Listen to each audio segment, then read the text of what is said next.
جھولیاں بھر بھر کے علم کی لاتے ہیں، اور میرے جیسا تو کھڑا ساحل پر ابھی سیپیاں چن رہا ہے۔ یہ کہا اقبال نے، سوچو یہ وہ شخصیت ہے کہ پوری دنیا کے مفکرین اس کے سامنے پگمس لگتے ہیں، چھوٹے چھوٹے لگتے ہیں۔ اور جب میں قرآن کی طرف نہیں آیا تھا تو میں سمجھتا تھا کہ اقبال سے حسین کلام کس کا ہوگا، اور جب میں قرآن کی دنیا سے گزر رہا تھا تو مجھے اقبال خود ایک دودلی زبان کا بچہ نظر آیا۔ قرآن آیا، انسان ڈوب جاتا ہے اسی ایک بات پر، کیا؟ الحمدللہ رب العالمین۔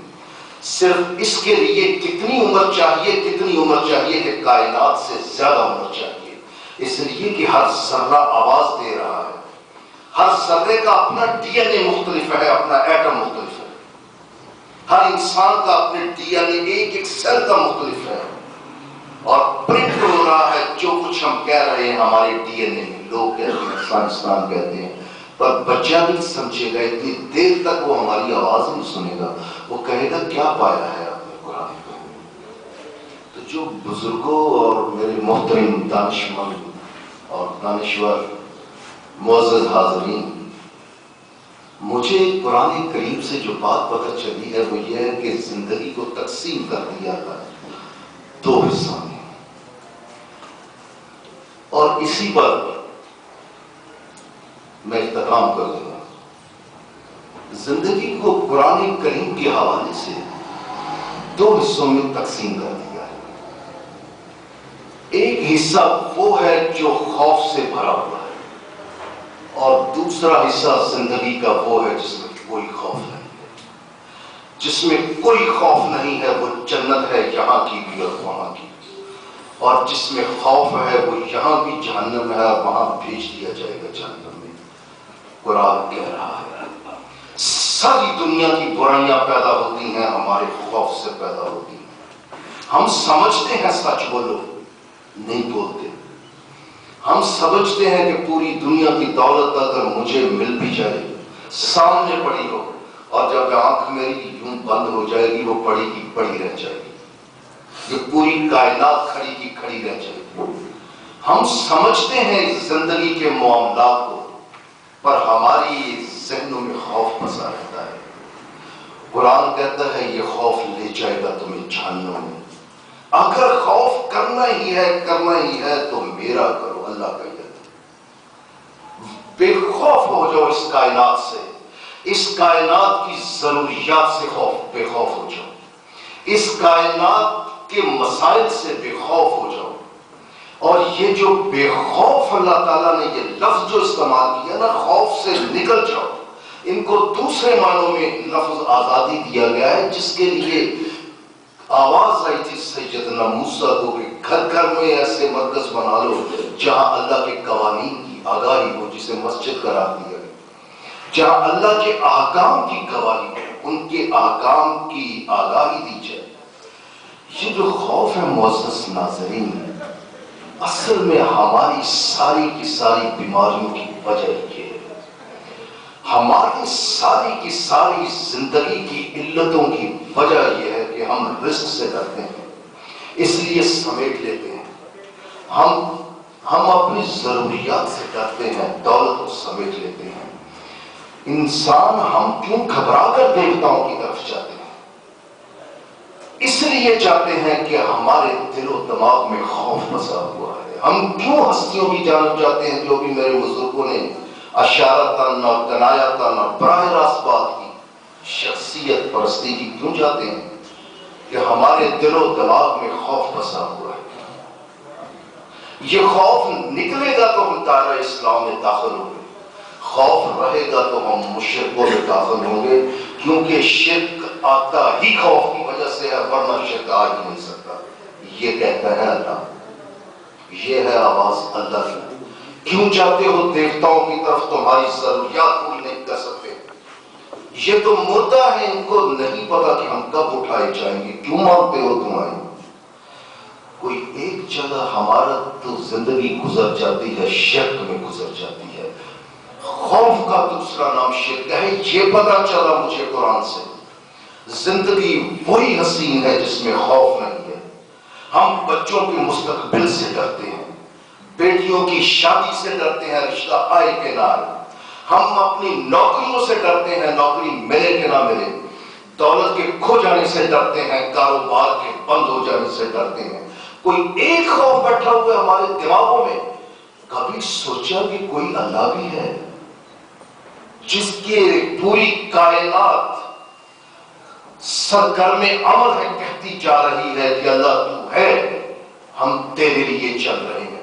کبھی ہم نے بھی کہا کہ اللہ تعالیٰ جو کر رہا ہے تو ٹھیک کر رہا ہے، میں چل رہا ہوں تیرے راستے میں، منزل ملے نہ ملے یہ تیرا معاملہ ہے، میرا معاملہ اتنا ہے جتنا مجھے دیا ہے اس پر تو میں چلوں، میری حجت تو بس چلنا ہے، آگے منزل پر لے جانا تو تیرا کام ہے۔ ہم کبھی اپنے آپ کو، اور جب اللہ نے کہا نا طٰہٰ کہ اے روشنیوں کو عام کر دینے والے، چاند کی روشنی جو بکھرتی ہے نا طٰہٰ کہتے ہیں۔ طٰہٰ کا روٹ جو ہے نا توئیں اے ہے، دو ہے، دوسرا ہے توئیں اے وہ، جس کا مطلب روشنیوں کو پھیلانا۔ ہم نے یہ قرآن اپنی سورۃ طٰہٰ، ہم نے یہ قرآن اس لیے تو نازل نہیں کیا کہ تم نامرادیوں میں پڑ جاؤ، مشقتوں میں پڑ جاؤ، مایوسیوں میں پڑ جاؤ، محرومیوں میں پڑ جاؤ۔ پینڈورا کے بکس نے کہا تھی یہ ہیں محرومیاں، یہ ہیں نامرادیاں، یہ ہیں مشقتیں اور مصیبتیں۔ آواز آئی قرآن کی، ہم نے یہ قرآن اس لیے نازل تو نہیں کیا، دوسرے لفظوں میں کہ یہ ہے وہ قرآن جو محرومیاں ختم کر دے گا، جو مایوسیاں ختم کر دے گا، جو نامرادیاں ختم کر دے گا، جو مشقتیں ختم کر دے گا۔ میرے معزز انسانوں، آپ تک میرا درد پہنچے اور میری آواز پہنچے۔ جو اللہ کی آواز آپ میرے ذریعے آپ تک اور اس کی آواز مجھ تک پہنچی، وہ میں نے کوشش کی ہے آپ کی بارگاہ میں، آپ کی خدمت میں پہنچانے کی۔ اللہ تعالی ہمیں بے خوف ہونے کی توفیق عطا کرے، یعنی شرک سے نکلنے کی توفیق عطا کرے، یعنی صرف اللہ کا خوف اور پھر کسی کا خوف نہیں، اس پر چلنے کی توفیق دے۔ آپ کا بہت شکریہ۔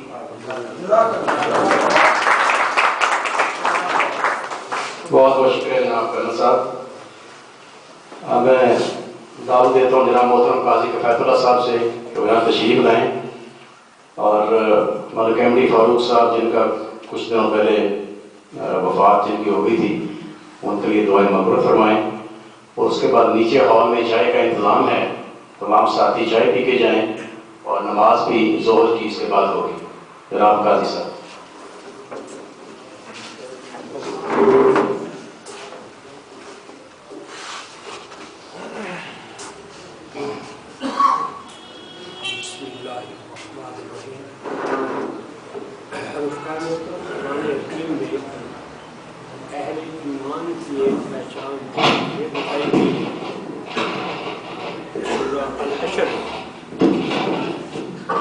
والذین جاؤوا من بعدہم، کہ جو صابتین بالاحسان کے بعد اہل ایمان آتے ہیں کہ آئیں گے، یقولون، وہ یہ کہا کریں گے، ربنا اغفر لنا ولاخواننا الذین سبقونا بالایمان، کہ اے پروردگار عالم ہمیں اپنی حفاظت میں رکھ۔ مغفرت کا معنی حفاظت، پروٹیکشن، خوف، ہمیں اپنی حفاظت میں رکھ، نافرمانیوں سے محفوظ فرما، اپنی اطاعت کے راستوں پر چلنے کی ہمت عطا فرما۔ تو ہم سے اس حوالے سے جو کوتاہیاں سرزد ہو جائیں، ان کوتاہیوں سے اے پروردگار عالم ان کے منفی نتائج و ثمرات سے ہمیں بچائے رکھ۔ یقولون ربنا اغفر لنا وَلِإِخْوَانِنَا الَّذِينَ سَبَقُونَا بِالْإِيمَانِ، اور جو ہم سے پہلے سبقت لے جا چکے ہیں، تیرے دربار میں، تیرے حضور میں حاضر ہو گئے، ہم سے سابق ہو گئے، ان سے بھی ان کی زندگی میں جو کمیاں، کوتاہیاں، کمزوریاں تیرے احکام کی اطاعت میں اگر ان سے کوئی لغزشیں ہوئی ہیں تو اے پروردگار عالم ان سے صرف نظر فرما اور ان کو اپنی حفاظت میں رکھ۔ اور آگے فرمایا کہ اے ایمان والو یہ بھی کہا کرو کہ لا تجعل فی قلوبنا غلا للذین آمنوا، جو چلے گئے ہیں ان کے حوالے سے بھی جو موجود ہے ایک دوسرے کے ساتھ، ایک دوسرے کے بارے میں اور سابقین کے بارے میں غیر ذہنوں میں نہ رکھو، یعنی ذہنوں میں ایسی منفی باتیں، حدودیں، رنجشیں اور ناروا باتیں جو ہو بھی گئی ہو کسی حوالے سے، تو ان سے عفو درگزر سے کام لو، ان کو چھوڑ دو، ان سے اپنا دامن بچاؤ، اور یہ مسلسل ان کے لیے، دوسروں کے لیے، اپنے بھائی بندوں کے لیے خود بھی ان کے دست و بازو بنو کہ وہ پروٹیکشن میں، اللہ کی رحمت میں، حفاظت میں، حمایت میں آئیں۔ تو ہمارے احمدی فاروق صاحب بہت پرانا میرا ان سے تعلق تھا، اور انہوں نے دراصل مجھے کالج میں جب میں 1990 میں تھا تو میرے پاس تشریف لائے تھے ایک دوست کے توسط سے، اور اس جگہ جہاں آج ہم کھڑے ہیں یا کچھ دوست کرایہ دار کے طور پر تھے اور وہ اس جگہ کو چھوڑنا نہیں چاہتے، تو ملک صاحب نے مجھے کہا کہ اس جگہ کو میں کتاب اللہ کے حوالے سے وقف کرتا ہوں، اور آپ ان سے کہیں کہ یہاں ہم نے قرآن سینٹر بنانا ہے اور قرآن کے اس نور کو آگے پہنچانا ہے، تو اس لیے یہ ہم پر کرم کریں کہ یہ جگہ چھوڑ دیں۔ تو ان کے ساتھ میرے یعنی اعلان یا مذاکرات ہوئے، اور انہوں نے یہ کہا کہ اگر واقعی یہ جگہ قرآن کے لیے آپ ہم سے خالی کروانا چاہتے ہیں تو ہم اگلے ہی ماہ سے اس جگہ کو خالی کریں۔ تو انہوں نے بھی ایمان بالقرآن اور اس کی نصرت کا واقعی جو مومن بالقرآن کا خاصہ اس کا اظہار کیا، اور جب یہ جگہ خالی ہو گئی تو پھر یہاں کام جب شروع ہوا تو ملک صاحب نے کہا کہ اس کام کے لیے میں دوسروں کے تعاون کو، صدقات کو، خیرات کو، چندوں کو قتل پسند نہیں کرتا، یہ کام میں تنہا کروں گا، اپنی اولاد کے حوالے سے کروں گا، ان عزیز و اقارب کے تعاون سے کروں گا، اور جب یہ سب کچھ ہو جائے گا تو میں پھر اس کو قرآن حکیم کے حوالے سے جو خدام ہیں ان کے لیے وقف عام کر دوں گا، اور میری اولاد اس سے کوئی بینیفٹ یا منفعت حاصل نہیں کرے۔ تو ہم یہ سمجھ کے گواہ ہیں کہ ملک صاحب نے جو عہد کیا تھا اس عہد کو انہوں نے پورا کیا، اور اس حوالے سے پورا کیا کہ یہ اب قرآن کے نام پر ایک مرکز قائم ہے، قرآن کے علاوہ اس کی اور کوئی روایت دوسرا نہیں ہے۔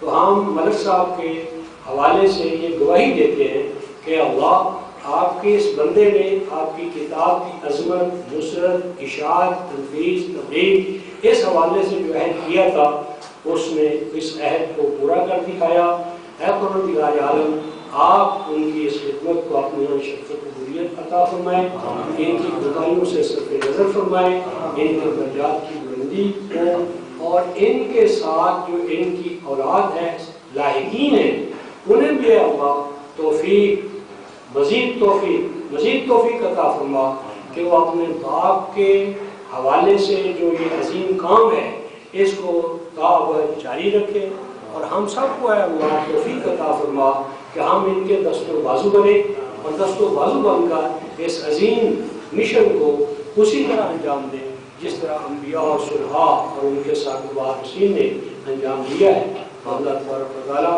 ملک صاحب کے درجات بلند فرمائے، ان کی کوتاہیوں سے صرف نظر فرمائے، اور ہم سب کو استقامت کے ساتھ اپنے صراط مستقیم پر گامزن رہنے کی طاقت توفیق عنایت فرمائے۔